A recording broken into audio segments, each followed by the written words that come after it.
Assalamu alaikum to all of you. On behalf of the entire community, we would like to congratulate everyone on this auspicious occasion of the birth of our second Imam, Imam Hassan al-Mujtaba.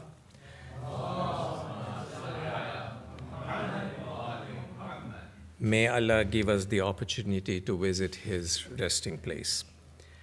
Let us recite Surah Fatiha for Sister Rahima Fontaine, who is the mother of Brother Ibrahim Fontaine, and Sakina Bai Abdur Sulalaya Devji, grandmother of Brother Khalil Devji, and all the marhumeens in our families.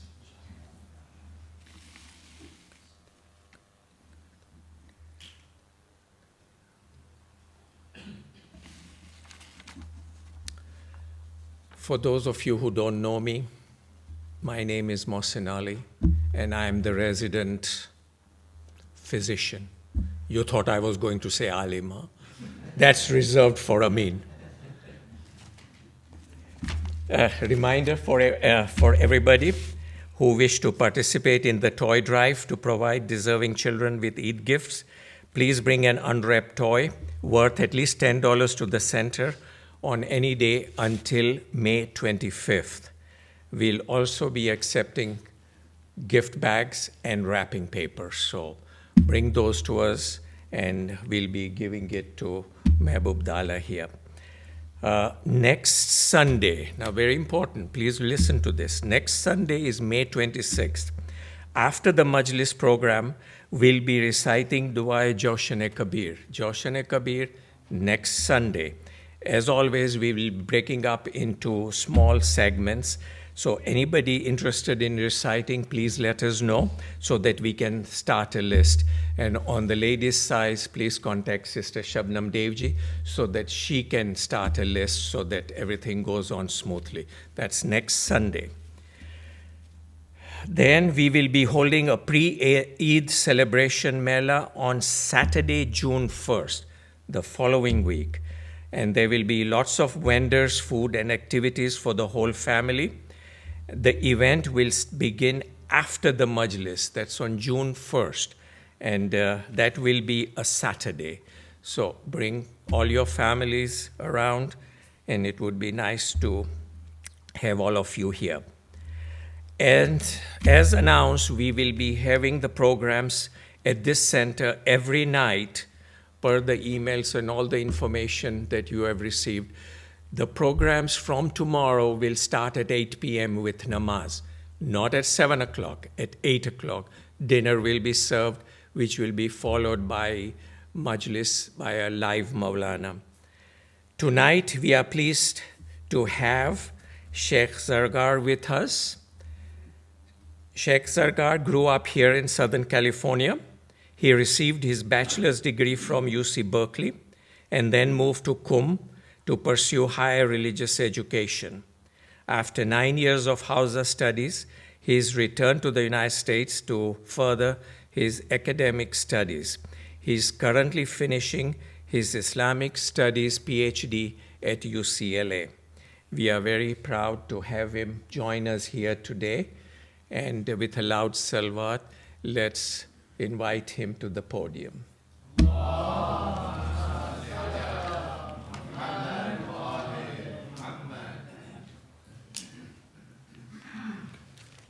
Assalamu alaikum. Thank you for inviting me. I know it was an unfortunate circumstance, but it is an honor to be here, especially on such an auspicious occasion. I congratulate all of you on the birth of Imam Hassan alayhi salam.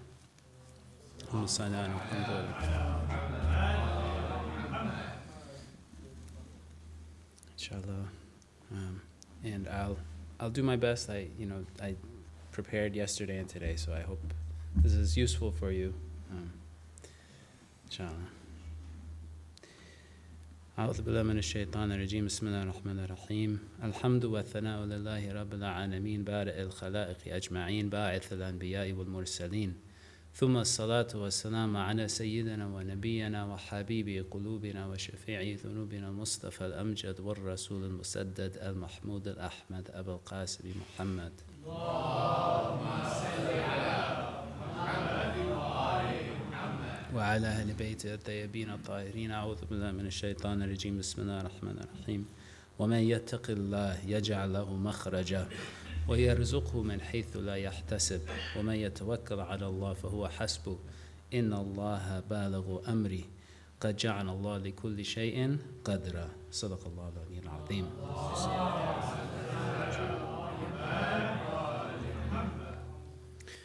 In the month of Ramadan, we have an opportunity to turn our attention away from our bodies and from our physical needs, and to begin paying more attention to what's really important, and that's matters of the heart. And for that reason, I chose for these next few nights, inshallah, a couple verses from Surah At-Talaq that pertain to concepts like tawakkul and rida and taqdir and so forth, things that we should be aware about. And I think that in this blessed month, and acting upon our duties facilitates our ability to comprehend these realities and to increase our faith, inshallah. The Prophet of Islam, sallallahu alaihi wa alihi wa sallam,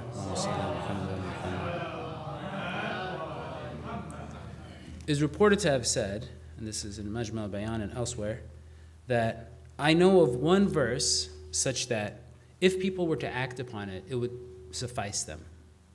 Inni la'alamu ayatan law akhadha biha an-nas lakafathum. And so his companions asked, what is this verse and so forth. And it was this verse that I mentioned at the beginning from Surah Talaq. وَمَن يَتَوَكَّلَ عَلَى اللَّهِ فَهُوَ حَسْبُهُ وَمَن يَتَّقِ اللَّهَ يَجْعَلْ لَهُ مَخْرَجًا وَيَرْزُقْهُ مِنْ حَيْثُ لَا يَحْتَسِبُ. That's the third verse. It was these verses that the Prophet ﷺ reportedly shared with them. If we look at the problems of the world, the material problems, we can essentially trace the vast majority of the economic problems and the difficulties that people face that are by accident, let's say, that are not by design, to people not observing God's law. Whether it's embezzlement or whether it's exorbitant prices or things of this nature, we see that people are deprived of basic needs. And largely this is because of the absence of tawakkul. As Muslims, we have a duty to take seriously the words of God when He says that one who has taqwa, and taqwa we can translate in different ways perhaps, so we can say one who is aware of his duty towards God, or one who is conscientious of God, or one who remembers God, essentially. One who has taqwa should know that if you have taqwa, God will make a way out. He will create a way out, no matter what the situation, no matter how difficult the situation. And this can pertain to, like we said, the physical needs, economic needs, and so forth. It can also pertain to matters of knowledge or other spiritual needs. For instance, a lot of scholars in the Hausa, great scholars, would find that they would run into a problem, of a scholarly problem they couldn't resolve. And so if you take some of these great scholars who've studied 50, 60 years, very long time, and then you imagine they have these young students who are in their 20s, you wouldn't think that they could necessarily benefit from them. But we have a number of occasions where a young student would raise a question in a particular way, or phrase it in a particular way, and this matter would be resolved for the scholar. And I've observed such things myself. So even when it comes to things that aren't related to physical needs or economic needs, we can see that whenever one thinks that they've run into a dead end, there's always a way out, even if it's from an unexpected route. We say, وَيَرْزُقُ مِنْ حَيْثُ لَا يَحْتَسِبُ. God provides for him from a place that he doesn't expect.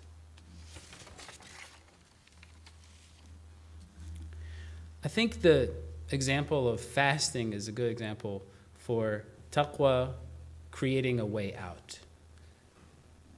A lot of us, if we weren't fasting, and our lunch was like 2-3 hours late, we would find it very difficult. It'd be difficult to concentrate. We'd just be thinking, oh, how can I, find something to eat, something to hold me over, we would feel the difficulty of this hunger or thirst, let's say, if we didn't have anything to drink the whole morning, we weren't fasting.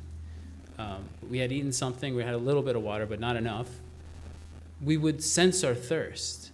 But somehow, when we tolerate thirst and hunger for the sake of God, again, it's accompanied by taqwa, we see that we go 16 hours.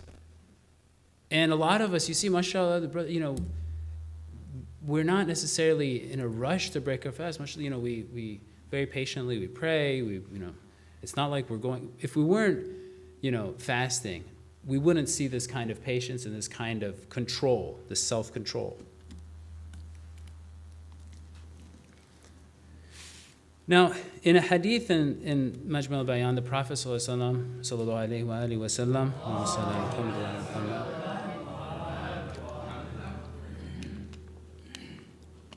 is reported to have said about this makhraja, مَن يَتَقِ اللَّهَ يَجْعَلْ لَهُ مَخْرَجًا, that this is makhraja min shubahat ad-dunya, that this is a way out from the doubts in this world, وَمِن غَمَرَاتِ الْمَوْتِ, and from the difficulties of death, وَشَدَائِدِ يَوْمِ الْقِيَامَةِ, and the hardships on the day of resurrection. This makhraj is not just for matters in this world, but it's also for the time of death. The time of death is a serious matter. It's a very difficult thing for us to imagine. All the other things we've read in hadith and elsewhere aside, it's just, logically speaking, it's very difficult to separate ourselves from this world.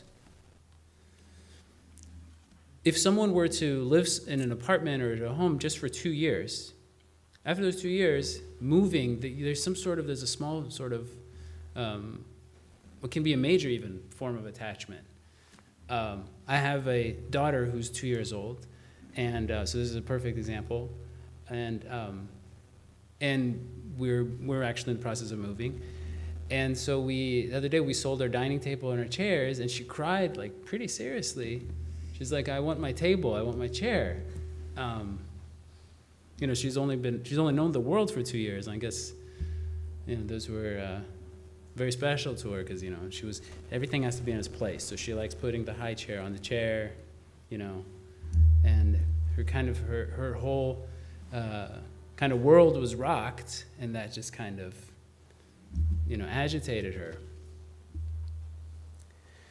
Now, we find that if any of us have a childhood home or, a place that, we can still visit once in a while, there's a certain sacredness to places that we're attached to, like a childhood home, where you go and let's say someone else has even moved in, but the walls, the doors, or even if the house is renovated, just the place, there's a certain warmth, there's a certain life that we perceive when we go to these places. Just briefly, I want to mention something I found interesting. In Hindu belief, the home is considered a sacred place. Actually, the home is considered to be both, it's considered to be conceived and then born, and then it's to be nurtured. And home building for Hindus is a religious act. There's certain months and dates that they're supposed to begin construction, and there's certain auspicious days and times that they're supposed to begin the process of purification. The land is worshipped. There's a sacred fire that's lit. People are anointed with ashes from the fire. Holy water is sprinkled on the home and on the participants, and some even have a cow walk through the home to bless it. The point is this. This is obviously something we don't believe in. It's something that seems outlandish to us. However, there's something there about the home. The home, if we think about it, if we contemplate this, we assign a similar kind of sacredness to this world without thinking about it. There's so many forms of attachment and so many forms of, there's so many ways in which we think that this world has a special kind of significance, and we don't want to detach ourselves from it. And all of this is to say, now imagine death. Now imagine not just losing your home, not just losing the things that you know, the places that you know, but losing the very body that that your soul had gained closeness with, that your soul had become attached to. This is one of the ways we can imagine the difficulties of death. And the thing that makes such a difficult transition possible and tolerable is taqwa. We know that from hadith that with taqwa, we can make this a much easier transition.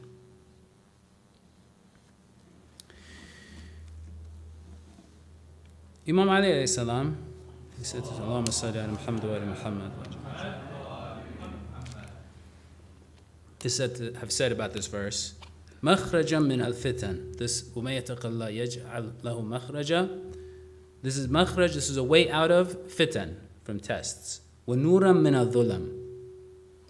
And it's light in the midst of darkness. Again, if we try to face the tests of this world on our own, without any help from God, without any awareness of God, we want to take everything on it individually. This is the ultimate form of unhappiness, and the ultimate form of when we see people who are overcome with depression or different agitation or frustration in this world. It comes from this idea that you see multiple causes in this world. You see all these different causes, independent things, and you think that perhaps this will resolve my problem. Perhaps this will make me happy. I think that if you look at kind of the rise of depression among youth, and it's something people are becoming more and more aware about, as it's correlated with the use of social media. There's different reasons we can explain, but one of them I would say is this: is the way that people consume the internet now. It's not the way it was in the beginning. There's this pursuit of instant pleasure, and I don't mean pleasure necessarily in a haram way, but there's pursuit of there's something that you're looking for, whether it's something that's witty, or it's something that's interesting, or it's a beautiful image, whatever it is. And we think that something is going to bring us this perfection that we're pursuing. That perfection is God. But we pursue perfection in everything. And so we see this image, we see that thing, we say, maybe find one thing that makes us laugh. Now we feel we found something for a few minutes, maybe an hour, and so forth. But most of the time you're not finding what you want. And this idea of this constant stimulation, constant pursuit of perfection in things that are very much imperfect, this brings us down after a while. We see that we're not finding what we wanted, and we're addicted to pursuing it. This taqwa provides us a way out of these tests. If we want to recenter ourselves and focus ourselves on God, we find that our problems are resolved. We find that the way we view problems has changed. We don't see problems where others might. وَنُورًا مِنَ الظُّلَمِ. It's light amidst darkness. We are in this world, no matter what we think, we are absolutely in need of a guide, of one to show us the path. We might think that we have everything figured out, but anybody who studied the sciences knows that the more you study, the more you realize you don't know. And that's just speaking of the physical realm. We really don't know what we need, what's in our best interests. We really don't know what we need to pursue. With this taqwa, in addition to the Quran and the Ahlul Bayt, we can start to see things more clearly. It's very important for us to contemplate the fact that this taqwa is something that God has promised us. God has said, if you have taqwa, I will make a way out for you. It's absolute. There's no condition there. And God, we know, doesn't break his promise. Inna Allah la yukhliful mi'ad. God, when he promises something, there's no reason to doubt that. And so one might say, okay, well, there's it's not that simple. You don't just have taqwa. So I'm supposed to pray all the time and then everything will be resolved. That's not what we mean. And we're going to get to that later. But that's not what we mean. But having taqwa in its appropriate place, in other words, kind of recalibrating ourselves towards a path of taqwa. It doesn't mean abandoning this world. It doesn't mean not doing our duties. It doesn't mean not pursuing this world for valid reasons, providing for your family and so forth. That's not what we mean. And I'll talk about that a little bit later, maybe another night. Okay, so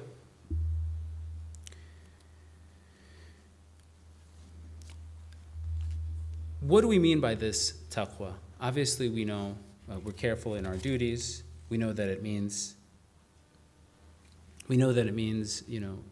seeking forgiveness for our past faults and so forth. And there's a hadith attributed to the Prophet sallallahu alaihi wasallam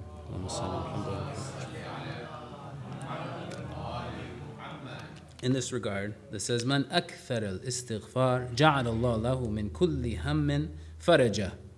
One who repeatedly does istighfar, God makes for him, for every concern, He makes for him a form of relief, farajan. وَمِن كُلِّ ضِيقٍ مَخْرَجًا. And every, difficult situation, He makes for him a way out. So here, we saw in the verses, وَمَن يَتَّقِ اللَّهِ, here it says, مَنْ أَكْثَرَ الْإِسْتِغْفَارِ. So one way we can understand this taqwa is that it's istighfar. That's one form of this taqwa, obviously. Istighfar is for past deeds, but at the same time, it reminds us about our future as well. I want to briefly mention a story in Majma Bayan, it's related, and elsewhere, that Auf ibn Malik, one of the companions of the Prophet sallallahu alaihi wasallam, Allahumma salli ala Muhammad wa ali Muhammad,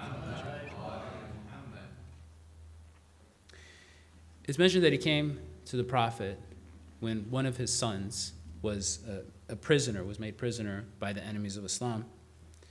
And he told him about this and the fact that he was struggling financially. The Prophet sallallahu alaihi wasallam, Allahumma salli ala Muhammad wa ali Muhammad, reportedly told him to be patient and to have taqwa and to repeatedly say, La hawla wa la quwwata illa billah. Auf did this, and then suddenly he was just sitting at home.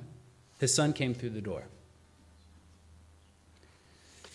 What had happened essentially was that the enemies of Islam who had imprisoned his son had become distracted for whatever reason, for just a moment or a short period of time, and then his son was allowed to escape. And not only that, but he brought with him a camel, and as we know at that time, that was a great source of sustenance. Now again, one might see that, one might say, well, why was this man just sitting there? Why didn't he go and, if he needed sustenance, why didn't he pursue? What's understood here is that this man, and we know that in previous times, sons were desired because of their economic benefit, right? And so after one's reached a certain age, there's really not much, they can't, work out of their home office or something like we think now. I mean, people, if they've reached a certain age, there's not that many opportunities for them to provide for themselves. So it's very reasonable to imagine that this gentleman, that this Auf, he needed his son as a means of sustenance. And now his son wasn't there. He had taqwa, and God brought his son back to him.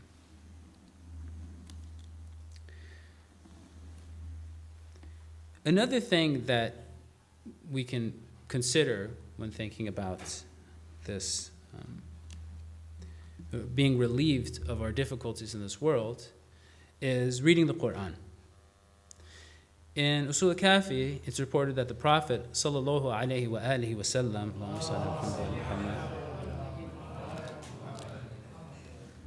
it's reported that he said, إِذَا الْتَبَسَتْ عَلَيْكُمُ الْفِتَنِ كَقَطْعِ اللَّيْلِ الْمُظْلِمِ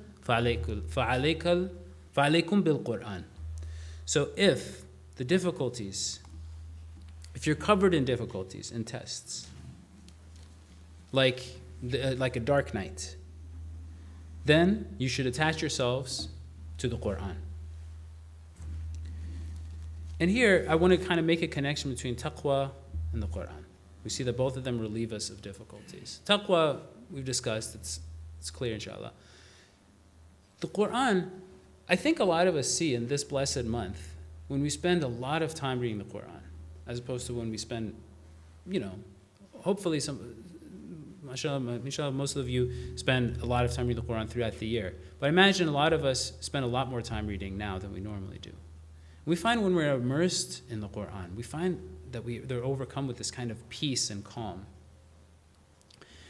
And in addition to it being the Word of God and having very special blessings,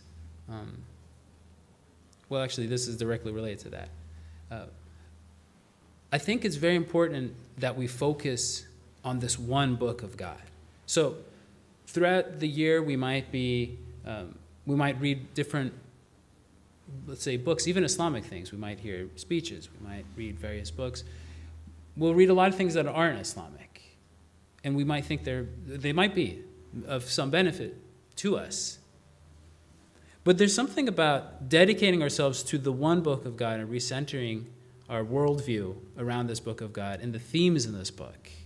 Because there's a difference between, and I don't want to kind of advocate, there's a lot of schools of thought now that say, just read the Quran. That's not what I'm saying. But we also need a certain time where we are focusing on the Quran to get into the Quranic culture. Inshallah, if we don't understand it, we read with translation and tafsir and so forth. But there's something about being immersed in the culture of the Quran that helps us it helps us recalibrate our opinion about the world, about what's important, about what values are important.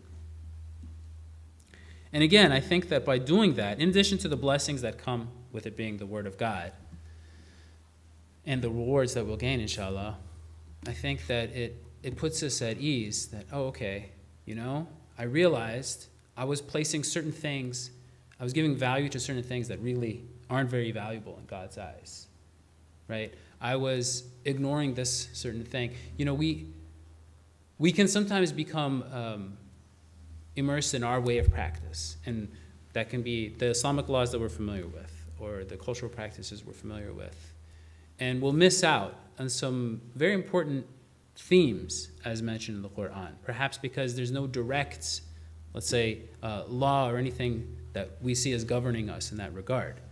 But when we read the Quran, we remind ourselves that, this is something that I have to, kind of try to produce in myself. This is something that I have to try to see in myself for me to really be someone who says, yes, I'm one who follows the Quran. So here it says, if you see that you are overcome with difficulties, like a dark night, فَعَلَيْكُمْ بِالْقُرْآنِ. You should attach yourselves to the Quran. This reminds us that obviously these are people who, the audience here reads the Quran, but here it's an emphasis on, pursue the Quran further. And this can relieve us again of difficulties. So God says, وَيَرْزُقْهُ مِنْ حَيْثُ لَا يَحْتَسِبْ. After وَمَن يَتَقِ اللَّهَ يَجْعَلْ لَهُ مَخْرَجًا وَيَرْزُقْهُ مِنْ حَيْثُ لَا يَحْتَسِبْ. He provides for us in ways that we didn't see coming, essentially. A lot of times we tend to think, we tend to kind of narrow our focus and think, okay, I need this particular job. This is going to make me happy. I need to get into this particular school. Or some of the youth might think, I need to marry this particular person. And that's very problematic because we're confining, God's acts. We think that we can essentially determine our khair when we are supposed to believe that it's God who knows what's in our best interests, who wants what's in our best interests, and who has the power to give us what's in our best interests. If we really believe these things, then we'll stop dictating to God what He's supposed to do for us. Right? We'll stop deciding no, we don't know. We put in our efforts, and then the tawakkul part, and we're going to get to this more, But we put in our effort in this world at a reasonable amount. We're not overly ambitious of this world. No. We do what we feel is necessary for our duty. And then the results are out of our control. You want to go to a school, you apply to the schools that you think are going to be beneficial for you in this world so that you can pursue the next world. And then you see what happens. There's no, we should always be aware of our ignorance about how the world operates and what, will be best for our guidance, will be best for our dunya and our akhirah.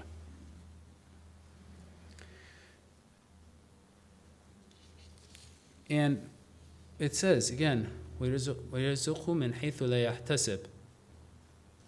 After pushing for these things, a lot of times. I'll just give one example that I think almost everybody in here, every married person in here could probably identify with. I think so. People that I've spoken to, I think, have identified with this. When one wants to get married, they start knocking on every door, or they, try to look into everything. So, I want to get married, I'll put the word out there. And nothing happens. And then all of a sudden, it's like, oh, there's this one person, and then it just happens so fast. You're like, I can't even slow it down. If I didn't even want to get married, I'd be getting married. It's just beyond my control. It's like light speed. When it actually happens, it just happens. Your pushing did nothing. You made the intention, inshallah, you made the intention to get married. That's proper and that's good. You want to refrain from sin. You want to, you pursued it in a reasonable manner. You told your family. Maybe you told the people at the masjid. That's all appropriate. But then this insistence that, I want it to happen like this, or I want this person, I want this condition or that condition, pushing too much doesn't get you anywhere. And then all of a sudden, when God decides who you're going to marry, it happens. It happens so fast. حَيْثُ لَا يَحْتَسِبْ. From where? From this person I had no idea existed, or I didn't think there was ever a chance this would happen. It just happens. This happens, a lot of people that I know, this is the way marriage has occurred. And there's other examples, obviously, I'm sure you can think of, where, we strive and we strive and we strive, and then something unexpected actually takes the place. And later on, we realize that worked out.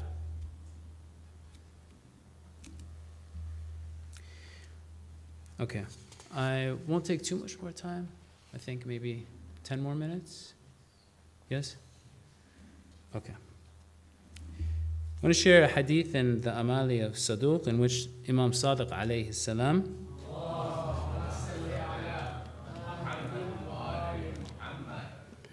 reportedly said that Imam Ali alayhi salam said,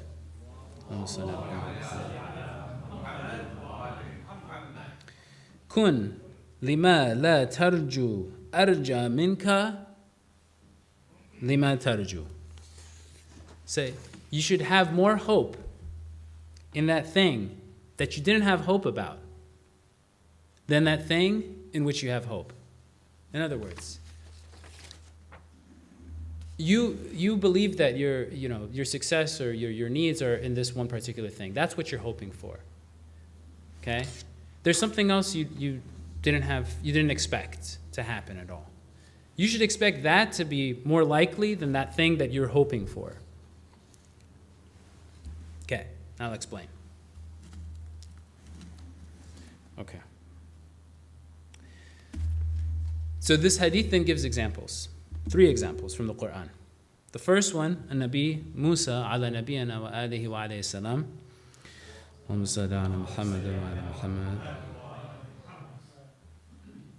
It says this: فَإِنَّ مُوسَى ibn Imran alayhi salam خَرَجَ يَقْتَبِسُ لِأَهْلِهِ نَارًا.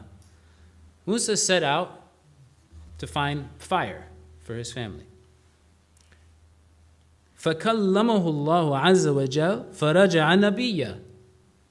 Then he set out to find fire. God spoke to him, and he became a prophet. Okay? Obviously, this isn't going to happen for us, but this is the theme, the idea. We can take the idea from it. So Musa alayhi salam was reportedly in a cold environment, went to find fire to warm his family, according to hadith, and went to find nar, and instead he found nur. It's not my little witty. That's Ayatul Jawadi came up with that. Okay, and then we have وَخَرَجَتْ ملكة سبأ فأسلمت مع سليمان. And the queen of Sheba set out for some political purpose, set out to Suleiman. But instead, she became Muslim in Suleiman's presence, alayhi salam. وَأَسْلَمْتُ, she says, وَأَسْلَمْتُ مَعَ سُلَيْمَانَ لِلَّهِ رَبِّ الْعَالَمِينَ. She says that I submit, basically what we define as Islam, to the Lord of the worlds, to God, the Lord of the worlds, with Suleiman. Final example. وخرج سحرة فرعون يطلبون العزة لفرعون فرجعوا مؤمنين. It says that the magicians in the Pharaoh's court, they set out pursuing izzah, might for Pharaoh. They wanted to, demonstrate his greatness and also get their rewards from Pharaoh. But they returned as believers.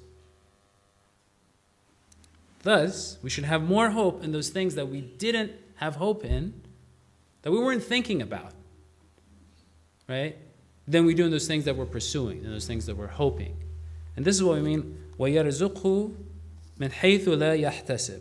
God provides for us in ways that we never imagined. وَصَلَّى اللَّهُ عَلَى مُحَمَّدٍ وَآلِهِ الطَّيِّبِينَ الطَّاهِرِينَ.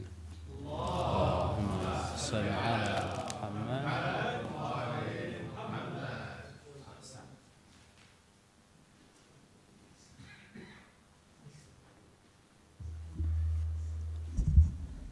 We are gathered tonight to celebrate the Wiladat of Hazrat Imam Hassan Mujtaba Salawatullahi wa Salamu alayhi. Salawat wa Muhammad wa alayhi.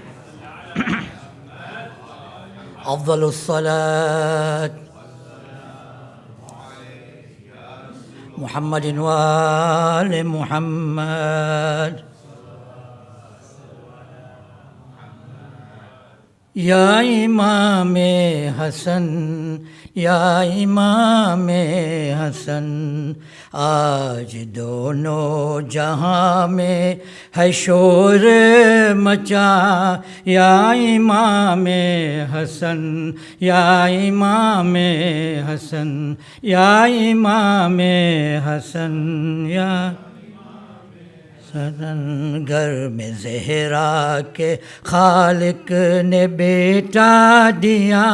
یا امام حسن یا امام حسن یا امام حسن.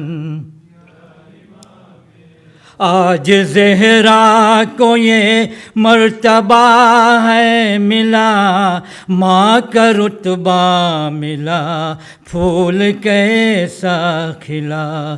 کیوں نہ ہم سب بھی خوش ہو کہ یہ دے صدا. یا امام حسن یا امام حسن یا امام.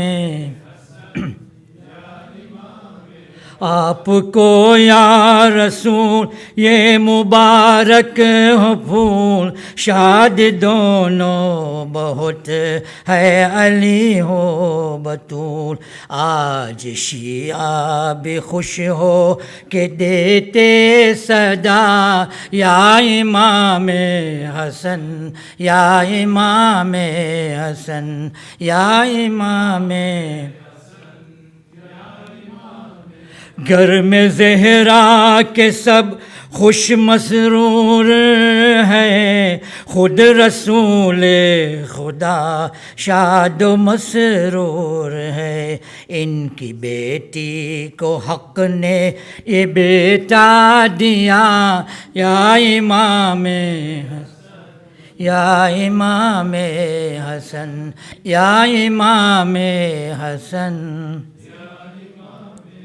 آج سب یہ محب ہے کرتے دعا, مولا مل جائے سب کو دلی دعا. سب فقیروں کی سن لیجیے یہ صدا. آج امام حسن یا امام حسن آج دونوں جہاں میں ہے شور مچا.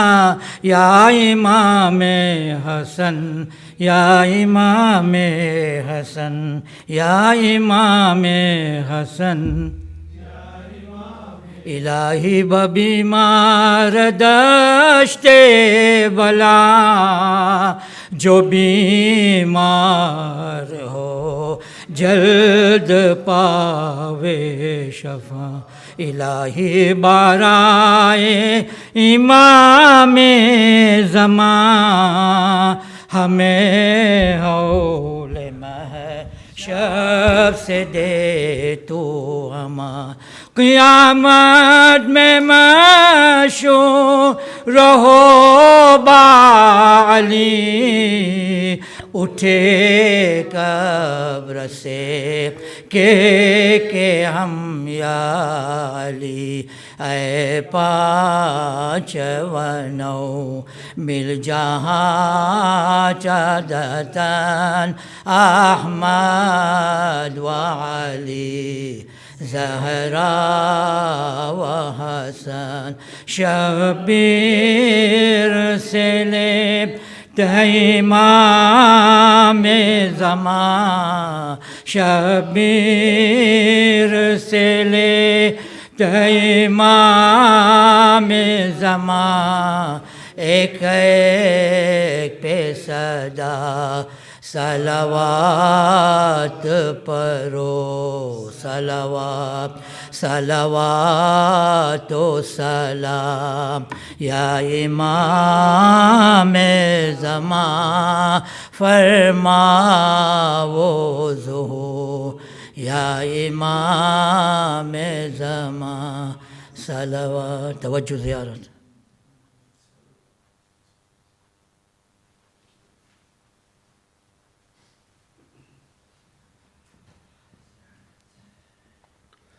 السلام عليك يا رسول الله، السلام عليك يا حبيب الله، السلام عليك يا خير خلق الله، أيها البشير النذير، السراج المنير، الطهر الطاهر، ورحمة الله وبركاته.